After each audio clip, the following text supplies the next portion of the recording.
ತನ್ನಿಮಿತ್ರರೇ ನಮಸ್ಕಾರ. ನಾನು ನಿಮ್ಮ ಆರ್ಯನ್ ಹೆಗ್ಡೆ. ಸಹಕಾರ ಅಮರದ 2ನೇ ಸಂಚಿಕೆಗೆ ತಮಗೆಲ್ಲ ಸ್ವಾಗತ. ಸಹಕಾರ ಅಂದರೆ ಇಂಗ್ಲೀಷಿನ ಕೋಆಪರೇಷನ್ ಅನ್ನುವಂತಹ ಶಬ್ದವು ಲ್ಯಾಟಿನ್ ಭಾಷೆಯ ಅಪರೈ, ಅಂದರೆ ಒಟ್ಟಿಗೆ ಸೇರು, ಅಪರೈ ಅಂದರೆ ನಿರ್ವಹಿಸು ಎಂಬುದಾಗಿದೆ. ಹೀಗೆ ಕೋಆಪರೇಷನ್ ಎಂಬ ಶಬ್ದ ಹುಟ್ಟಿಕೊಂಡ್ರೆ 1844ರಲ್ಲಿ ಇಂಗ್ಲೆಂಡ್ನಲ್ಲಿ ಅಲ್ಲಿನ ಬಟ್ಟೆ ಮಿಲ್ಲಿನ ಕಾರ್ಮಿಕ ಸಂಘಟನೆಗಳು ಬಂಡವಾಳಶಾಹಿಗಳ ವಿರುದ್ಧ ತಮ್ಮದೇ ಒಂದು ಸಂಘಟನೆಯನ್ನು ಕಟ್ಟಿಕೊಂಡು ಅದಕ್ಕೆ ಸಹಕಾರ ತತ್ವದ ರೂಪವನ್ನು ಕೊಟ್ಟರು. ರಾಕ್ಡೆಲ್ ಇಕ್ವಿಟೇಬಲ್ ಪಯೋನಿಯರ್ಸ್ ಸೊಸೈಟಿ ಎಂಬುದಾಗಿ ಪ್ರಪ್ರಥಮ ಬಾರಿಗೆ ಇಂಗ್ಲೆಂಡ್ನಲ್ಲಿ ಈ ಸಹಕಾರ ವ್ಯವಸ್ಥೆ ಪ್ರಾರಂಭವಾಯಿತು. ತದನಂತರ ಡೆನ್ಮಾರ್ಕ್, ಜರ್ಮನಿ, ಜಪಾನ್ ಹೀಗೆ ಈ ಸಹಕಾರ ತತ್ವ ವಿಸ್ತರಣೆ ಆಗ್ತಾ ಹೋಗಿ ಬ್ರಿಟಿಷರು ಭಾರತದಲ್ಲಿ 1884ರಲ್ಲಿ ಪ್ರಪ್ರಥಮ ಬಾರಿಗೆ ಈ ವ್ಯವಸ್ಥೆಯನ್ನು ಪ್ರಾರಂಭ ಮಾಡಿದರು. ಆದರೆ ಇದು ಕಾನೂನಿನ ಸ್ವರೂಪ ಪಡೆದಿದ್ದು 1904 ಮಾರ್ಚ್ 25ರಂದು.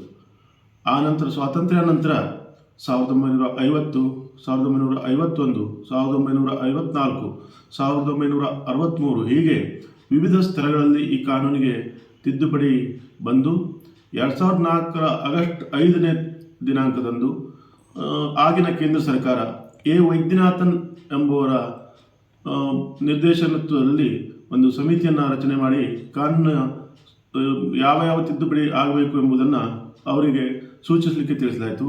ಅದೇ ರೀತಿ 2004 ಡಿಸೆಂಬರ್ದಲ್ಲಿ ಅವರು ವರದಿಯನ್ನು ಕೇಂದ್ರ ಸರ್ಕಾರಕ್ಕೆ ಸಲ್ಲಿಸಿ ಕೇಂದ್ರ ಸರ್ಕಾರವು ಇದನ್ನು ಅಂಗೀಕರಿಸಿತು. ಸದ್ಯ ಇದೇ ರೀತಿಯಾದಂತಹ ಮಾದರಿ ಸಹಕಾರಿ ವ್ಯವಸ್ಥೆ ದೇಶಾದ್ಯಂತ ಜಾರಿಯಲ್ಲಿದೆ. ಇದು ಆಡಳಿತ ವ್ಯವಸ್ಥೆಗಾದರೆ, ಲೆಕ್ಕಪತ್ರದ ವ್ಯವಸ್ಥೆಗಾಗಿ ದಿನಾಂಕ 6 ಜುಲೈ 2021ರಲ್ಲಿ ಕೇಂದ್ರ ಸರ್ಕಾರ ಒಂದು ಮಹತ್ವವಾದಂತಹ ಕಾನೂನನ್ನು ಜಾರಿಗೆ ತಂದು ಸಹಕಾರಿ ಸಮೃದ್ಧಿ ಎಂಬ ಕಾನೂನಿನ ಅಡಿಯಲ್ಲಿ ದೇಶಾದ್ಯಂತ ಒಂದೇ ರೀತಿಯಾದಂತಹ ಲೆಕ್ಕಪತ್ರ ವ್ಯವಸ್ಥೆ ಇರಬೇಕು ಎಂಬುದಾಗಿ ಇದನ್ನು ಹಂತ ಹಂತವಾಗಿ ಜಾರಿ ಮಾಡುತ್ತಾ ಬಂದಿದೆ. ಇವೆಲ್ಲದರ ಉದ್ದೇಶ ಬಂಡವಾಳಶಾಹಿಗಳಿಂದ ಶ್ರೀಸಾಮಾನ್ಯನ ರಕ್ಷಣೆ ಮತ್ತು ಸಹಕಾರಿ ಸಂಸ್ಥೆಯ ಯಾವುದೇ ಪ್ರಯೋಜನ ಇದ್ದರೆ ಅದು ಅದರ ಸದಸ್ಯರಿಗೆ ಸಂಪೂರ್ಣವಾಗಿ ಸಮಭಾಗದಲ್ಲಿ ಮುಟ್ಟಬೇಕು ಎಂಬುದಾಗಿ ಮುಖ್ಯ ಉದ್ದೇಶವನ್ನು ಹೊಂದಿದೆ. ಪ್ರಾರಂಭದಲ್ಲಿ ಒಂದು ನಿರ್ದಿಷ್ಟ ಉದ್ದೇಶಗಳಿಗಾಗಿ ಮಾತ್ರ ಸಹಕಾರ ಸಂಘಗಳನ್ನು ಸ್ಥಾಪಿಸಿಕೊಳ್ಳಲಿಕ್ಕೆ ಅವಕಾಶ ಇತ್ತು. ಉದಾಹರಣೆಗೆ ಕೃಷಿ ಸಹಕಾರಿ ಸಂಘಗಳು, ಮೀನುಗಾರಿಕಾ ಸಹಕಾರಿ ಸಂಘಗಳು, ಹೈನೋದ್ಯಮದ ಹಾಲು ಒಕ್ಕೂಟ ಅಥವಾ ಹಾಲು ಉದ್ಯಮವನ್ನು ನಡೆಸುವವರಿಗಾಗಿ ಸಹಕಾರಿ ಸಂಘಗಳು ಹೀಗೆ. ಆದರೆ ವೈದ್ಯನಾಥನ್ ವರದಿಯ ಜಾರಿಗೆ ಬಂದ ಮೇಲೆ ಅದೇ ಸಹಕಾರಿ ಸಂಘಗಳನ್ನು ವಿವಿಧೋದ್ದೇಶ ಸಹಕಾರಿ ಸಂಘಗಳಾಗಿ ಸರ್ಕಾರವು ಮಾರ್ಪಾಡು ಆಗುವಂತೆ ವ್ಯವಸ್ಥೆ ಮಾಡಿತ್ತು. ಅಂದರೆ ಮನುಷ್ಯನ ಜನನದಿಂದ ಹಿಡಿದು ಮರಣದವರೆಗೆ ಏನೇನು ಅವಶ್ಯಕತೆಗಳು ಅವನಿಗೆ ಪೂರೈಕೆ ಆಗಬೇಕೋ ಅವೆಲ್ಲವನ್ನೂ ಕೂಡ ಒಂದೇ ಸಹಕಾರಿ ಸಂಘ ಪೂರೈಸುವಂತಹ ವ್ಯವಸ್ಥೆ ಈ ಕಾನೂನಿನ ಅಡಿಯಲ್ಲಿ ಬರ್ತದೆ.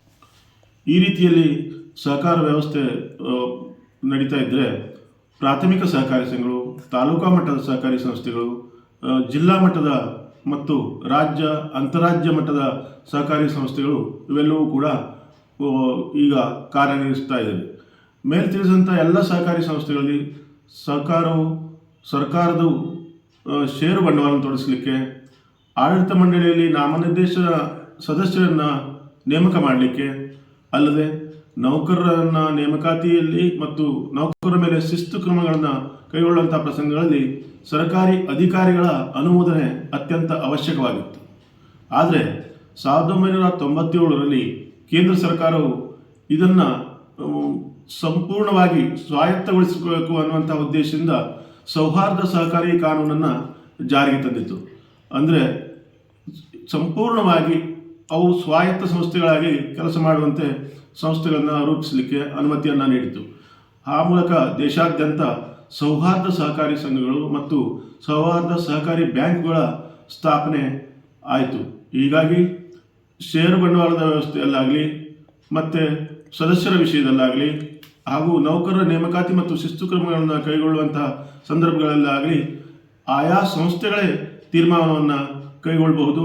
ಸರ್ಕಾರದ ಅಥವಾ ಸರ್ಕಾರಿ ಅಧಿಕಾರಿಗಳ ಯಾವುದೇ ಒತ್ತಡಕ್ಕೆ ಮಣಿಯದೆ ತಾವೇ ಸ್ವತಃ ಯೋಜನೆಗಳನ್ನು ರೂಪಿಸಲಿಕ್ಕೆ ಇದರಿಂದ ಅನುಕೂಲ ಆಯಿತು. ಆದರೆ ಸೌಹಾರ್ದ ಸಹಕಾರಿಗಾಗಲಿ ಬೇರೆ ರೀತಿಯ ಸಹಕಾರಿ ಸಂಘಗಳಾಗಲಿ ಕಾನೂನು ಮಾತ್ರ ಒಂದೇ ಆಗಿರುತ್ತದೆ. ಒಂದೇ ಕಾನೂನು ಅಡಿಯಲ್ಲಿ ಸೌಹಾರ್ದ ಸಹಕಾರಿಗಳು ಸಂಪೂರ್ಣ ಸ್ವಾಯತ್ತವಾಗಿ ಕೆಲಸವನ್ನು ನಿರ್ವಹಿಸ್ತಾ ಇರ್ತವೆ.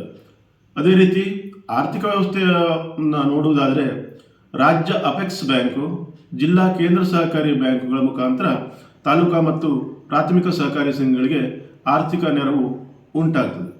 ಹೀಗೆ ಈ ಸಹಕಾರಿ ವ್ಯವಸ್ಥೆಯ ಪ್ರಾರಂಭ, ಈಗಿರುವಂತಹ ಸಹಕಾರಿ ವ್ಯವಸ್ಥೆ ಬಗ್ಗೆ ಈ ದಿನ ನೋಡಿದ್ವಿ. ಮುಂದಿನ ವಾರದಲ್ಲಿ ಸಹಕಾರಿ ಸಂಘಗಳ ರಚನೆ ಮತ್ತು ಸದಸ್ಯತ್ವದ ಬಗ್ಗೆ ಹೇಳಲಿಕ್ಕಿದ್ದೇನೆ.